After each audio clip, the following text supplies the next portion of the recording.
Senator from Illinois.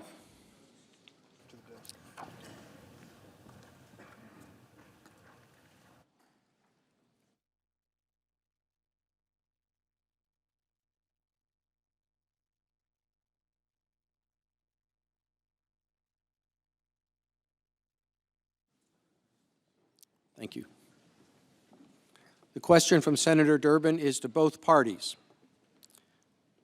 Emails between DOD and OMB officials reveal that by August 12, the Pentagon could no longer guarantee that all of the $250 million in DOD aid to Ukraine could be spent before it expired. Deputy Secretary of Defense Norquist drafted a letter that stated that the Pentagon had, quote, repeatedly advised OMB officials that pauses beyond August 19 jeopardize the department's ability to obligate USAI funding prudently and fully, end quote. Why did the President persist in withholding the funds when DOD officials were sounding the alarm that the hold would violate the law and shortchange our ally of needed military aid? It is the turn of the White House counsel to go first.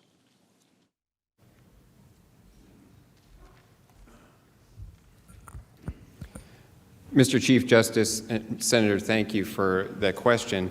I think the thing to understand is there were a series of communications reflected, I believe, in the letter that OMB has sent to the GAO and in some of the testimony in the proceeding below that the Office of Management and Budget was encouraging DOD to take what steps it could to get everything lined up, have everything ready to obligate the funds, so everything would be able to move quickly when the pause was lifted. DOD, as the email you've mentioned suggests, was saying, we're running out of time, we're running out of time, we're going to have difficulty doing it. But the fact was that the deadline for obligating the funds was not going to be till the end of the fiscal year. And as it turned out, as I explained earlier in response to Senator Langford's question, the funds were released on September 11th, and the vast majority of them were obligated by the end of the fiscal year. So that the procedures that had been used to try to get everything pre-planned were mostly successful. Yes, there was some funds, I believe it was $35 million, that did not get out the door by the end of the fiscal year, slightly more than in past years, but every year in fiscal year 2017, fiscal year 2018, there were funds in the Security Assistance Program that didn't make it out the door by the end of the year. And in each of those years, there was also the little fix in either the next appropriations bill or the CR to allow those funds to carry over. So the planning had been to try to ensure that when the decision was made to release the funds, it would be done by the end of the fiscal year.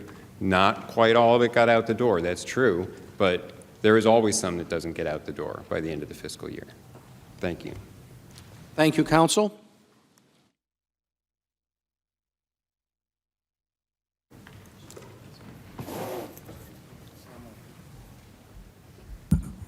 Mr. Chief Justice, members of the Senate, thank you for that question. You know, as we go further and further down this rabbit hole, I think we need to make it very clear that, you know, of the 17 witnesses that the House interviewed, nobody had an explanation.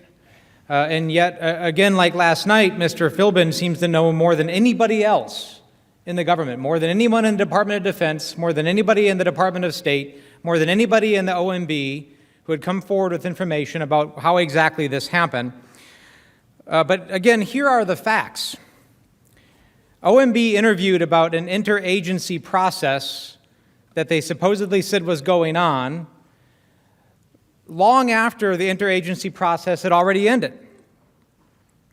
In fact, as OMB was doing those footnotes that we talked about last week, those footnotes that had never been done before, that Mr. Sandy said he had never seen in his 12 years plus of time working this process, as that was going on, DOD was asking the question about why we are doing this. They had no idea. And then when the release was finally getting ready to be finally lifted, the hold rather, OMB emailed DOD saying, listen, as we've been saying all along, under the Impoundment and Control Act, there are no problems here, and if there is a problem, it's your fault. To which DOD replied back, as you may recall, you've got to be kidding me. I'm speechless, because they did not know. Nobody had told them anything. None of the other 17 witnesses knew about it. So I do want to address, before I finish, one other point, this idea that the delay didn't matter.